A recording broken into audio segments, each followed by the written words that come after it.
Halo guys, Assalamualaikum warahmatullahi wabarakatuh. Kembali lagi di channel saya Diary Bansos. Sahabat YouTube, bagaimana kabarnya hari ini? Semoga sahabat YouTube semua dalam keadaan sehat, tambah rezekinya, dan tentunya semakin sukses. Pada kesempatan kali ini saya akan menginformasikan kepada sahabat YouTube semua tentang kabar terkini seputar pencairan bantuan PKH tahap ketiga dan BPNT tahap keempat tahun 2023. Tepatnya di hari ini tanggal 18 Agustus tahun 2023. Setelah status sudah SPM muncul di 6NG.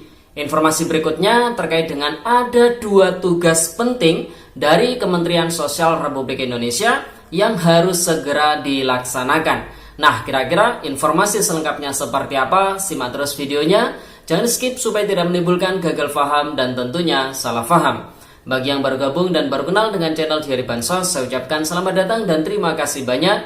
Saya mohon bantuannya kepada sahabat YouTube semua untuk terus mendukung channel Diary Bansos dengan cara like, share, komen, dan tentunya silakan di subscribe channelnya, aktifkan notifikasi loncengnya supaya sahabat YouTube semua tidak ketinggalan di video-video terbaru dari channel Diary Bansos ini.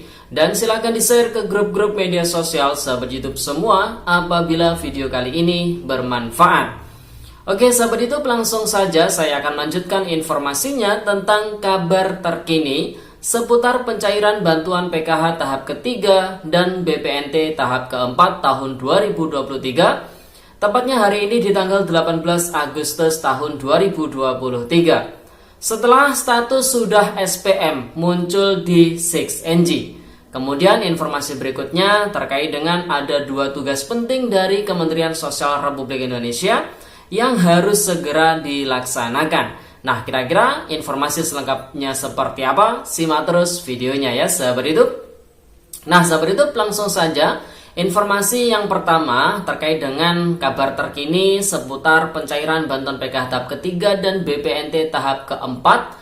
Nah, tentunya ini merupakan sesuatu hal yang sangat ditunggu-tunggu oleh para keluarga penerima manfaat. Bukan hanya 1-2 orang KPM yang menunggu, namun seluruh KPM di seluruh Indonesia ini sedang menunggu.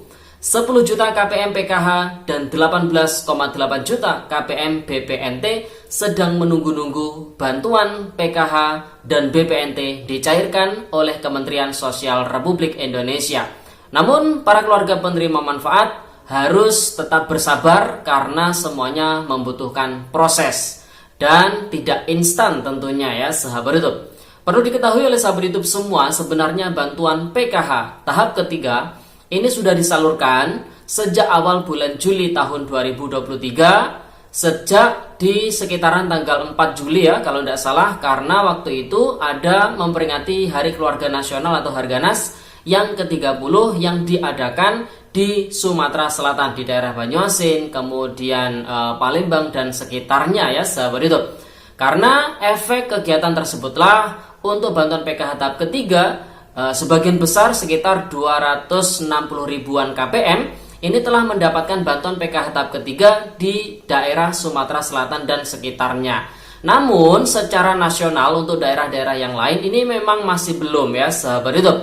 Dan alhamdulillah sejak sebelum tanggal 17 Agustus kemarin, ini status di 6NG baik bantuan PKH, BPNT yang dicairkan lewat PT Pos Indonesia maupun yang dicairkan lewat kartu KKS, semuanya statusnya sudah SPM. Dan apabila ada KPM yang statusnya masih proses verifikasi rekening atau statusnya masih strip, masih belum ada keterangan rekening berhasil, maka kemungkinan besar KPM tersebut nanti akan proses pencairannya masuk di termin berikutnya. Karena keyakinan kami untuk bantuan PKH tahap ketiga maupun bantuan BPNT tahap keempat yang dicairkan lewat kartu KKS ataupun PT Pos Indonesia, ini sistemnya masih menganut gelombang atau bertermin ya sahabat YouTube. Nah, tentunya buat para keluarga penerima manfaat yang statusnya saat ini sudah SPM, nih apa yang harus dilakukan ketika saat ini bantuannya masih belum dicairkan? Tentu yang bisa dilakukan adalah menunggu dan berdoa.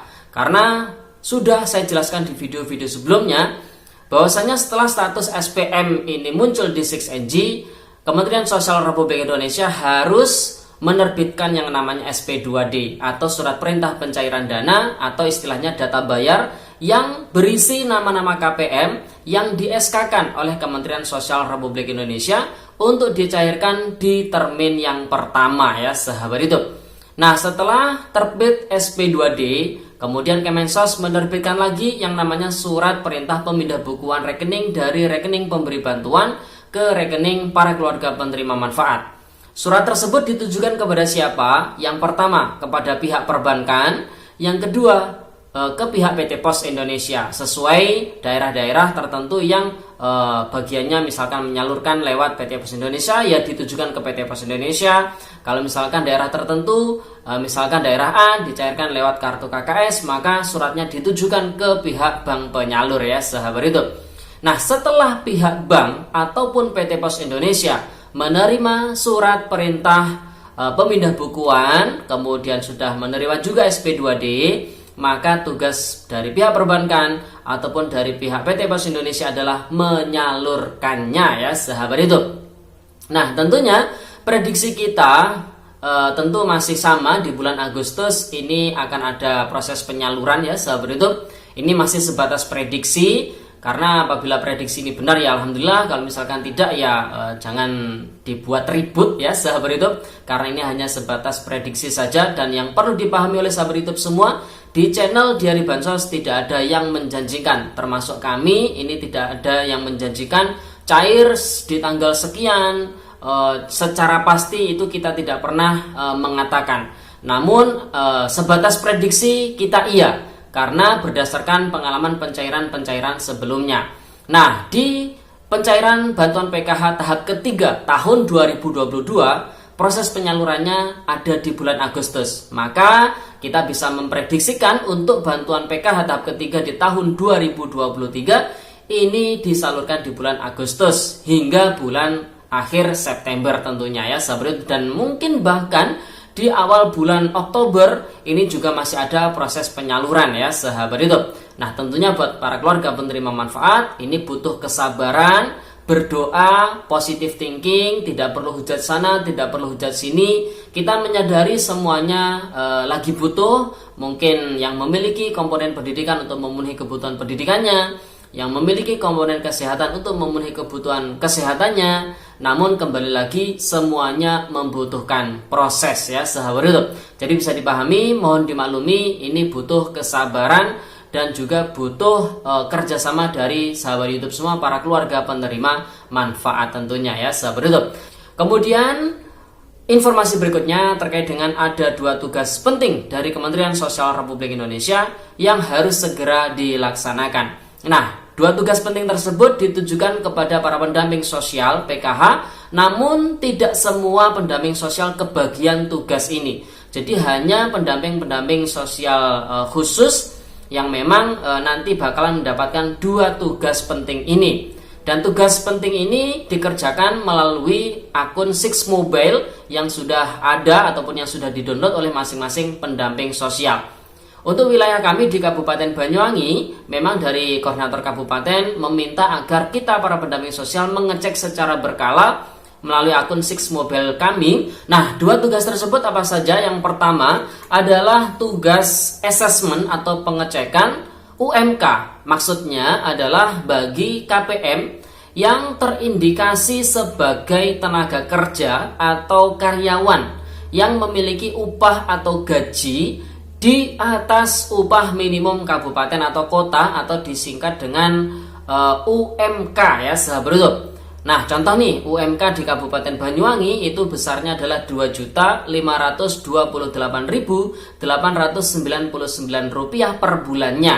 Nah, apabila ada KPM memiliki gaji atau upah di atas Rp2.528.899 di Kabupaten Banyuwangi, maka terindikasi masuk di pengecekan asesmen UMK ini ya sahabat itu. Nah, jadi asesmen ini dilakukan berdasarkan temuan dari hasil laporan BPJS Ketenagakerjaan ya sahabat itu. Jadi kalau seorang karyawan ataupun seorang tenaga kerja ini biasanya memang tercatat di BPJS Ketenagakerjaan. Nah, biasanya dasar BPJS Ketenagakerjaan ini adalah upah yang diberikan perusahaan kepada yang bersangkutan. Jadi tercatat di BPJS Ketenagakerjaan. Nah, apabila upah yang dilaporkan itu adalah upah yang di atas UMK, maka ini sangat mudah terindikasi di Kementerian Sosial Republik Indonesia. Apalagi sekarang semuanya satu data base system menggunakan NIK ya, sahabat YouTube. Jadi sangat mudah untuk mengetahuinya. Kemudian asesmen penting ataupun pengecekan ataupun tugas penting kedua adalah terkait dengan asesmen YAPI atau pengecekan bagi calon penerima bantuan atensi yatim piatu. Nah, ini juga sangat penting khususnya buat calon penerima bantuan atensi anak yatim piatu, bantuan Rp200.000 per bulannya. Nah, ini nanti para calon keluarga penerima manfaat akan dicek langsung oleh para pendamping sosial. Tentunya bagi pendamping sosial yang kebagian ya. Karena oleh sebab itulah dari koordinator kabupaten di wilayah kami meminta mengecek secara berkala akun Six Mobile kami para pendamping sosial. Apabila kebagian asesmen YAPI ataupun asesmen UMK ya kita kerjakan. Tapi kalau misalkan kita tidak kebagian maka ya tidak mengerjakan ya, sahabat YouTube. Karena untuk yang dicek pun ini sepertinya terbatas dari Kementerian Sosial Republik Indonesia. Tidak semua pendamping kebagian, tidak semua masyarakat juga akan dicek ya, sahabat YouTube. Oke, itu informasi yang bisa saya sampaikan pada video kali ini. Sekali lagi saya sampaikan, per hari ini tanggal 18 Agustus tahun 2023 masih belum ada pencairan bantuan PKH maupun BPNT. Jadi harap bersabar, tunggu, bantu dengan doa, positive thinking. Insya Allah dengan dukungan, dengan bantuan doa dari seluruh keluarga penerima manfaat di Indonesia, bantuan PKH maupun BPNT akan segera disalurkan. Prediksi kita masih sama, di bulan Agustus akan ada proses pencairan ya, sahabat YouTube. Oke, itu informasi yang bisa saya sampaikan. Semoga videonya bermanfaat dan sampai jumpa di video dari Bansos terbaru berikutnya. Sekian, terima kasih. Salam PKH. Wassalamualaikum warahmatullahi wabarakatuh.